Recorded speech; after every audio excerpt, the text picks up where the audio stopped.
স্বাগতম জনাইছোঁ all in for Dhruv চেনেলটোলৈ আৰু আজি আপোনালোকৰ বাবে সকলোৰে বাবে ভাল খবৰ এটা লৈ আনিছোঁ কিয়নো অসম পুলিচৰ ফালৰ পৰা 306টা পোষ্ট বৰ্তমান সাব ইন্সপেক্টৰ আনআৰ্ম ব্ৰাঞ্চৰ ফালৰ পৰা ভ্যাকেন্সি কিছুমান খালী হৈছে আৰু আপোনালোকে ইয়াতে এপ্লাই কৰিব পাৰিব এপ্লিকেশন ইনভাইট কৰিছে আপোনালোকক অনলাইন এপ্লিকেশন আৰু আপোনালোকে এপ্লিকেশন 10/12/2021 পৰা আপোনালোকে অনলাইন এপ্লিকেশন কৰিব পাৰিব আৰু আপোনালোকৰ পে স্কেলটো থাকিব 14000 পৰা 60500 টকা লৈকে আৰু প্লাছ আপোনালোকে গ্ৰেড পে থাকিব 8700 টকা এতিয়া আপোনালোকৰ লাষ্ট ডেট থাকিব অনলাইন এপ্লিকেশন লাষ্ট ডেট হৈছে 9 জানুৱাৰী 2022 লৈকে আপোনালোকে এটা অনলাইন এপ্লিকেশন কৰিব পাৰিব বা ইয়াৰ লাষ্ট ডেট আছে এতিয়া আহিছে টোটাল নাম্বাৰ অফ পোষ্ট আছে 306টা ঠিক আছে ইয়াতে চাব জেনাৰেল ক্যাটাগৰী বাবে জেনাৰেল সকলৰ বাবে জেনাৰেল যিবিলাক আনৰিজাৰ্ভ তেওঁলোকৰ 126টা ওবিসি বাবে ওবিসি বাবে 83 এসসি বাবে 21টা এসটি এইচৰ বাবে 15টা এসটিপি বাবে 33টা আৰু ইডব্লিউএছ ক্যান্ডিডেটৰ বাবে 30টা টোটাল 306টা পোষ্ট ইয়াতে আছে এটিকটো ক্যাটাগৰী বাবে 30% আপোনালোকৰ ওমেন অৰ্থাৎ আমাৰ মহিলাসকলৰ বাবে বা ছোৱালীবিলাকৰ কাৰণে ইয়াতে ৰিজাৰ্ভেশন কৰা হৈছে ৰিজাৰ্ভ আছে আৰু 10% আছে আৰু 10% টো ইডব্লিউএছ ক্যান্ডিডেটৰ বাবে ৰিজাৰ্ভেশন কৰা হৈছে এতিয়া আপোনালোকে ইয়াতে এপ্লাই কৰিবৰ কাৰণে ইয়াতে চাব there is no application fees কোনো ধৰণৰ ফিজ নাই এটা আপোনালোকে এপ্লাই কৰিবৰ কাৰণে এলিজিবিলিটি ক্ৰাইটেৰিয়াটো আপোনালোকৰ কি থাকিব আপোনালোকৰ nationality Indian citizenship permanent ৰেসিডেন্ট Assam হ'ব লাগিব আপোনালোকে এমপ্লয়মেন্ট এক্সচেঞ্জত ৰেজিষ্টাৰ হৈ থাকিব লাগিব যদি আপোনালোকে এমপ্লয়মেন্ট এক্সচেঞ্জত ৰেজিষ্টাৰ হোৱা নাই ৰেজিষ্টাৰ হৈ থাকিব লাগিব আৰু আপোনালোকে মাষ্ট স্পীক এছামিছ ক'ব পাৰিব লাগিব এনি আদাৰ ষ্টেট লেংগুৱেজ আপোনালোকে প্লেনলি ক'ব পাৰিব লাগিব এছামিছ নহলে বেলেগ ষ্টেটৰ বাবে আপোনালোকে তেনেকুৱা ধৰণৰ আপোনালোকে ভাষা জানিব লাগিব এতিয়া ক্যান্ডিডেট আপোনালোকে চাব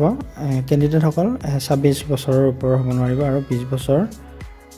তলত থাকিব নোৱাৰিব বুলি কৈছে আৰু ইয়াতে ডেট অফ বাৰ্থ গিটা আপোনালোকে এনেকুৱা ডেট অফ বাৰ্থৰ লগত মিলাই যাব ইয়াৰ তলত আৰু ওপৰত হ'ব নোৱাৰিব ৰিলেক্সেশনটো আপোনালোকে চাই ল'ব এতিয়া আহিছো এডুকেশন কোৱালিফিকেশনটো আপোনাৰ candidate must B graduate arts science commerce আপোনালোকে আৰ্টছ নতুবা সায়েন্স নতুবা কমাৰ্চৰ ফালৰ পৰা আপোনালোকে গ্ৰেজুৱেচন কৰা হ'ব লাগিব আৰু আপোনালোকে ইয়াতে ফিজিক্যাল ষ্টেণ্ডাৰ্ড আপোনালোকৰ যেটো হাইট মিনিমাম মেল আৰু ট্ৰান্সজেন্ডাৰ ফিমেলৰ ক্ষেত্ৰত আছে জেনাৰেল ওবিসি এমওবিসি এসসি ইয়াতে হাইট আপোনালোকৰ 162.56 সেন্টিমিটাৰ আৰু আপোনাৰ ফিমেলৰ 154.94 সেন্টিমিটাৰ আৰু এসটিএইচ এসটিপি বাবে 160 সেন্টিমিটাৰ মেলৰ কাৰণে আৰু ফিমেলৰ কাৰণে 150.40 সেন্টিমিটাৰ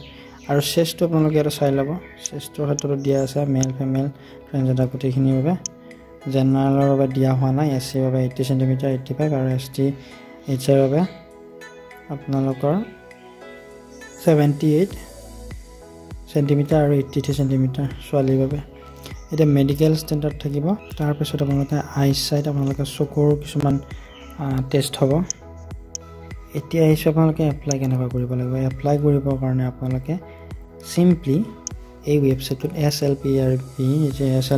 যেটো www.slprb.assam.in এই ৱেবসাইটলৈ আপোনালোকে যাব লাগিব আৰু আপোনালোকে এটা ভ্যালিড মোবাইল নম্বৰ থাকিব লাগিব আৰু আপোনালোকে তেনেহলে আপোনালোকে এপ্লাইটো কৰিব পাৰিব আৰু আপোনালোকক কি লাগিব ইন ডিটেইলছত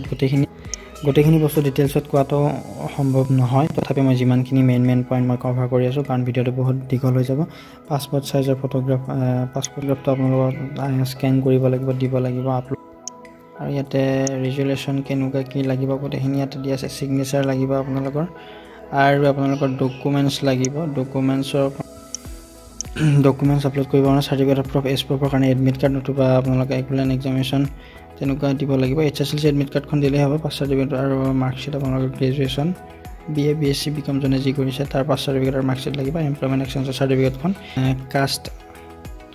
আছে তেওঁলোকে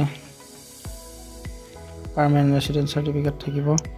তাৰ পিছত আপোনালোকৰ ডিপ্লোমা যদি আছে কিবা ডিগ্ৰী সাৰ্টিফিকেট আছে তেনেকৈ এইবোৰ দিব পাৰিব স্পৰ্টছৰ গেমছৰ যদি কিবা আছে এইবোৰ দিব পাৰিব এনসিসি আছে যদি দিব পাৰিব ট্ৰান্সজেন্ডাৰ সাৰ্টিফিকেট ইডব্লিউএছ সাৰ্টিফিকেট গোটেইখিনি আপোনালোকে আপলোড কৰিব লাগিব এতিয়া আইছো সিলেকশন প্ৰসিডিউৰটো আপোনালোকৰ কি থাকিব ৰিটেন টেষ্ট এটা 100 মাৰ্কৰ ওএমআৰ প্ৰেছ টেষ্ট এটা হ'ব আৰু ইয়াতে আপোনালোকৰ নিগেটিভ মাৰ্কিং থাকিব 1/2 মাৰ্ক প্ৰত্যেকটো ৰং এনসাৰৰ কাৰণে নিগেটিভ মাৰ্কিং থাকিব আৰু ইয়াতে আপোনালোকৰ থাকিব logical reasoning attitude comprehension matter relating up to history and culture of Assam and India and general knowledge থাকিব candidate will